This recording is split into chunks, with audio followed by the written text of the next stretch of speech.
Hello beautiful people, welcome back to my channel. ఇవాళ మళ్ళీ ఒక కొత్త రెసిపీ తోటి మళ్ళీ మీ ముందుకు వచ్చేసాను. ఆ రెసిపీ ఏంటో చూసే ముందు నా ఛానల్ తప్పకుండా సబ్స్క్రైబ్ చేసుకోండి. ఇవాళ నేను ఎగ్ పౌచ్ కర్రీ చేస్తున్నాను. ఇదేంటి కొత్తగా ఉంది అనుకుంటున్నారా? టేస్ట్ కూడా కొత్తగా ఉంటుంది, చాలా బాగుంటుంది. తప్పకుండా ట్రై చేయండి.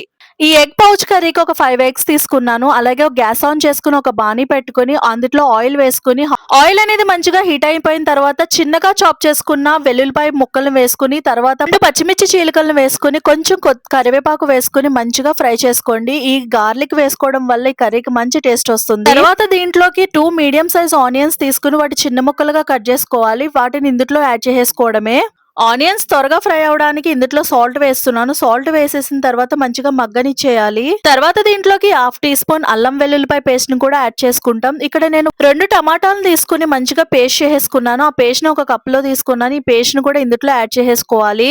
ఈ టమాటా పేస్ట్ ని వేసుకుంటే గ్రేవీ అనేది థిక్గా ఉండి టేస్ట్ మాత్రం చాలా బాగుంటుంది. మీరు కావాలంటే పీసెస్ ని కూడా యాడ్ చేసుకోవచ్చు. టమాటా పేస్ట్ చేసుకోండి, బాగుంటుంది. టమాటా పేస్ట్ పచ్చివాసన పోయిన తర్వాత దీంట్లో చిటికెడు పసుపు, కారం, ధనియాల పౌడర్ కూడా యాడ్ చేసుకుని ఒకసారి మంచిగా మిక్స్ చేసుకుని లిడ్ అనేది క్లోజ్ చేసేసి ఒక 5 మినిట్స్ సిమ్ లో పెట్టేసుకుని ఉడకనివ్వండి. 5 మినిట్స్ తర్వాత లిడ్ అనేది ఓపెన్ చేసి చూస్తే మనకు ఆయిల్ అనేది పైకి తేలుతుంది అనమాట. అక్కడ మంచిగా మగ్గిపోయినట్టే కర్రీ, ఆయిల్ అంతా కూడా పైకి తేలుతుంది. ఈ స్టేజ్ లో మనం వాటర్ ని యాడ్ చేసుకోవాలి. వాటర్ ఎంత అంటే అప్రాక్సిమేట్ గా ఒక గ్లాస్ వాటర్ యాడ్ చేసుకుని ఇందులో సాల్ట్ ఇంకేమైనా పడతాయేమో ఒకసారి చెక్ చేసుకున్న తర్వాత ఒకసారి లిడ్ క్లోజ్ చేసుకుని మరగనివ్వాలి. దీన్ని నీళ్ళు అనేవి మంచిగా మసిలిన తర్వాత దీంట్లోకి మనం ఎగ్స్ ని వేసుకోవాలి. ఎగ్స్ ఎలా వేసుకోవాలంటే పైన నేను వీడియోలో ఎలా చూపిస్తున్నానో అలా వేసుకోండి. ఎగ్ ని పగలగొట్టి జాగ్రత్తగా దాంట్లోకి వాటర్ లోకి వేయాలన్నమాట. కదపకండి. వేసిన వెంటనే నేను పైన ఎలా చూపిస్తున్నానో ఆ ప్రాసెస్ లో వేయండి. స్లోగా నెమ్మదిగా వేయండి. నేను చెప్పిన ప్రాసెస్ లో అలా వేస్తే గనక మనకి ఏంటంటే ఒక పౌచ్ లాగా వస్తుంది అనమాట. కర్రీ కూడా టేస్ట్ బాగుంటుంది. పైన నేను చూపిస్తున్న విధంగా అన్ని ఎగ్స్ ని కూడా అలాగే వేసేసుకోవాలి. వేసేసుకున్న తర్వాత కదపకండి, అస్సలు కర్రీని కదపకూడదు. గ్యాస్ అనేది మీడియం ఫ్లేమ్ లో పెట్టుకుని లిడ్ అనేది మూత అనేది వేసేసి ఒక 10 మినిట్స్ అలాగే ఉంచండి. ఎగ్స్ అనేవి వేసిన తర్వాత గరిటెను అస్సలు పెట్టొద్దు. పెట్టకుండా మూత పెట్టేసి మీడియం ఫ్లేమ్ లో పెట్టుకుని ఒక 10 మినిట్స్ అలాగే ఉంచేయండి.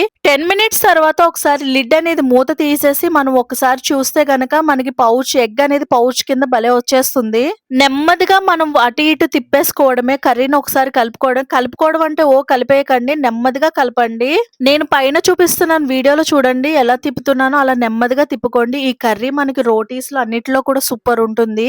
వాటర్ అంతా ఎగిరిపోయేంత వరకు మళ్ళీ లిడ్ క్లోజ్ చేసుకుని ఉడకనివ్వాలి. ఉడికిన తర్వాత ఆయిల్ అంతా పైన తేలిపోతుంది. అలా తేలినప్పుడు మనకి కర్రీ అనేది రెడీ అయిపోతుంది. అంతే, ఎంతో ఈజీగా ఎగ్ పౌచ్ కర్రీ అనేది రెడీ అయిపోతుంది. ఎంతో ఈజీగా చేసుకునే ఎగ్ పౌచ్ కర్రీ అనేది రెడీ అవుతుంది. అలాగే టేస్ట్ కూడా నెక్స్ట్ లెవెల్ లో ఉంటుంది. రేపు ఎలాగో వీకెండ్ కదా, తప్పకుండా ఇంట్లో ట్రై చేయండి. నచ్చితే నా ఛానల్ సబ్స్క్రైబ్ చేసుకోండి.